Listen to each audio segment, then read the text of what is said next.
AEW Full Gear 2022 is in the rear view mirror, and surprisingly the show wasn't that bad. We had some good matches, we had some average matches, we had some boring matches, and we had some fucking terrible matches. So we did get a mixed bag, and I'm here to discuss the matches, and I'm going to rank them in order. There was 10 in total, so we're going to go from number 10 all the way to number 1. And up first, the worst match of the night, by far, by a country mile. This is undeniably the worst match of the night. Death Triangle versus The Elite. Shit match. Every match these two teams have are shit. The formula is the fucking same. Synchronized dives, synchronized flops, synchronized super kicks, synchronized sweet chin music, sweet chin fucking pile driver, you name it. Everything these guys do is synchronized, and it looks phony as fuck. Now, there was one spot in particular where they did, Death Triangle did a freeway, they did three tombstones at the same fucking time, and people are going to be like, oh well, the Bringers of Destruction did it. Hold on, right? First of all, when Kane and Undertaker done it, Kane was the younger brother of Undertaker. He was copying the Undertaker's moves. That was like part of the fucking story. That was part of Kane's gimmick. Oh look, it's Kane. He's as big as the Undertaker. He can do the choke slam like the Undertaker. And secondly, they always had that like mystical power. You know, Undertaker's always been able to like set things on fire and dim the lights, and then Kane had the power too, so they've always had that like mystery, that mystique around them. So when they did double choke slams or double tombstones or double last rides or whatever, you know, it made fucking sense. I looked at it and I thought, that's realistic. Yeah, you look at these trio matches and they perform the exact same fucking move at the exact same time every single time, and it is just phony. It's super fake, and for that reason this is going last. The bad news is that they've announced a 7 series between these two teams, and like I said, every match is the fucking same, so I won't be watching those 6 matches, I guarantee you that. Moving on to match number 9, we have Surya versus Britt Baker. Look, I'm glad she's not retired. I'm glad she was able to come back from that injury, but this match fucking sucked, and I would rather see her do more porn than do more wrestling. It was botchy, she was out of shape, gas tank was empty 2 minutes in, and it was just a botch-filled match between Britt Baker and Surya. They kept hitting their finishers, spamming their finishers. I thought it was like Goldberg versus Brock Lesnar to WrestleMania. It's like they had unlimited finishers and they just kept hitting them. Eventually Surya got the win, but for me, it wasn't a good match. It would have been last if that triple threat trio match didn't exist, because anytime the Young Bucks are in a match with a Death Triangle, I'm going to put it last. I don't care what fucking happens. So there you go, fair warning, you're coming up last in my list. Fucking Young Bucks, elite my ass. Right, let's move on. Number 8, the Acclaimed versus Swerve in Our Glory. The Acclaimed win. Keith Lee walks out on Swerve Strickland.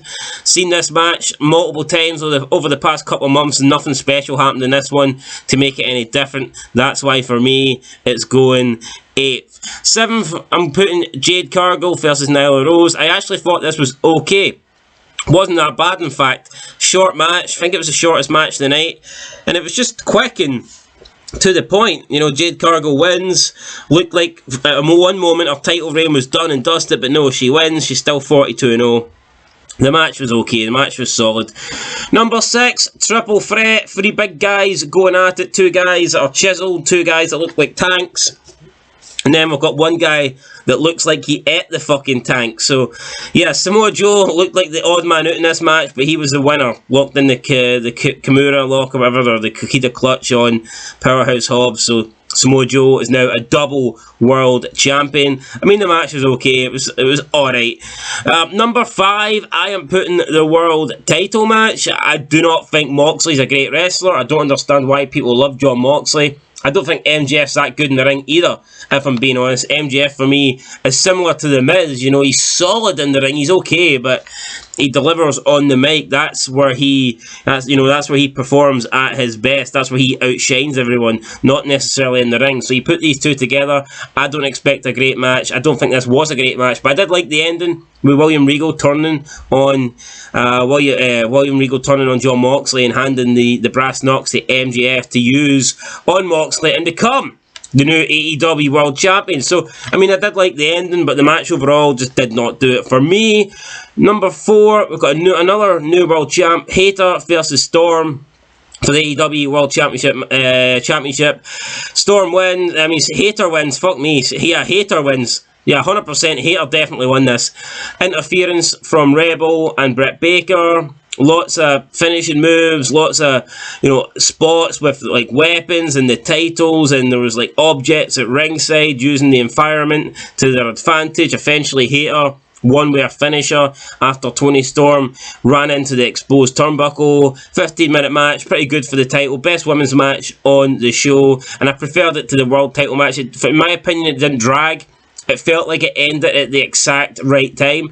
I don't know about Toni Storm being Terminator Woman and kicking out all these things. That kind of pissed me off a little bit. But I thought the match was good. So I'd probably, I say good, it was okay. I give it like a 5 out of 10 or something like that. But for me, it's coming number 4 in the list. Number 3, I'm going to put Sting and Darby Allin versus Jeff Jarrett and Jay Lethal. Look, seeing Sting and Jay Lethal together, it's a nostalgia act. Some people might look at these two and think old bastards. Some people might look at them and think WCW. Some people might look at them and think TNA. But I look at them and I think, you know what, we've got, albeit I don't think they're grade A legends, but they are still legends in wrestling. They might not be the top tier legends, but they're still guys that have done a lot in this business. They deserve respect, and when you see them on screen, you take notice. You know what? It was a solid match. You had the big guy, big Indian dude getting involved. There was a cool spot where Sting and Darby Allin did the coffin drop and Scorpion death drop combo to take out the big man. He'd Sting throwing himself off balconies, almost killing himself. I don't want to see Sting do that. I mean, the guy's, 65 now? He doesn't need to be, risking his life in that sort of fashion. Like, diving head first off the balconies, that's fucking retarded. But anyway, it was a fun, entertaining match. I would have gave the win, personally, to Double J, Jeff Jarrett. But nah, it was Sting and Darby Allin that got the victory. Number 2 on my list is the Fatal 4-Way match for the Ring of Honor World Championship. You have Chris Jericho, who's a fucking legend. Daniel Bryan, who I guess it isn't that bad. Claudio Castagnoli, who's just boring. Then Sammy Guevara, who, yeah, he's kind of in the same category for me as Claudio, but Jericho here retaining the belt. Fatal 4-Way, lots of good action, lots of good moves, lots of good spots, entertaining. Arguably felt like all 4 guys could win this, so I like that aspect, whereas normally in AEW you just know certain matches are going to go one way, but in this match I genuinely felt like even Sammy Guevara, I could have seen a way that Sammy Guevara won this, and then you could see how it would play out over the next few weeks with him being the champion and Jericho being pissed, but in the end it was Jericho. Claudio hits the neutralizer on Bryan on the outside. That takes Bryan out of the equation. Then Claudio is doing the big swing to Sammy Guevara. And Jericho does a jumping Judas effect. Jumping, spinning back elbow.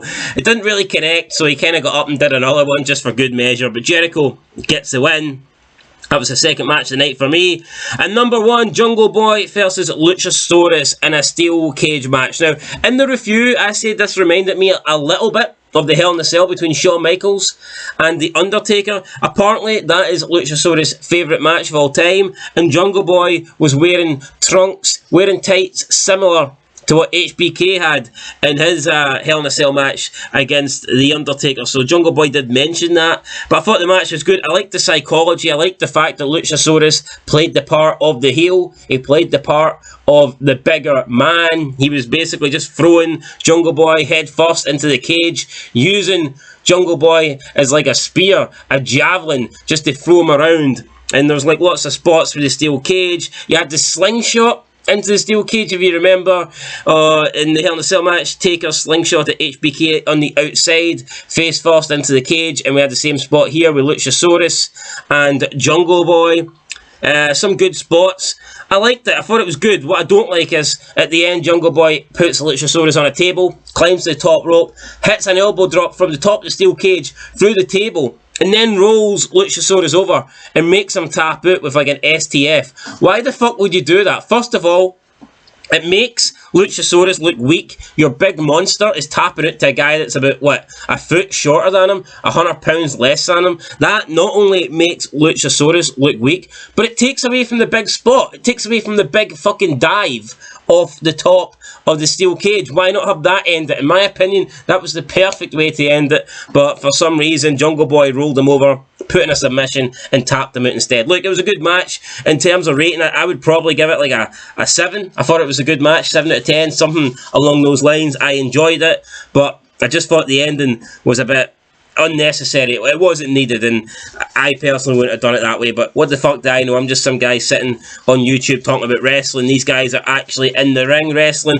although I would argue, if I was, fuck it, I'd say I could do a better job than Tony can. 100%, I think I know more than Tony fucking can does. I would back myself to put on a better show. So, if anyone is looking a head writer, you know what, a booker, fuck it, give me a hire, and I'll give it a go, guys. Can't ask for much more than that, but that's my ranking of the AEW Full Gear matches. I did enjoy the Jungle Boy Luchosaurus match, but the ending did kind of leave a sour taste in my mouth, guys. Let me know what you think was the best matches. Let me know your match of the night, and I'll catch you guys in the next video. But until then, been Fog Wrestling. I'm Son of Scotland 90. Peace out.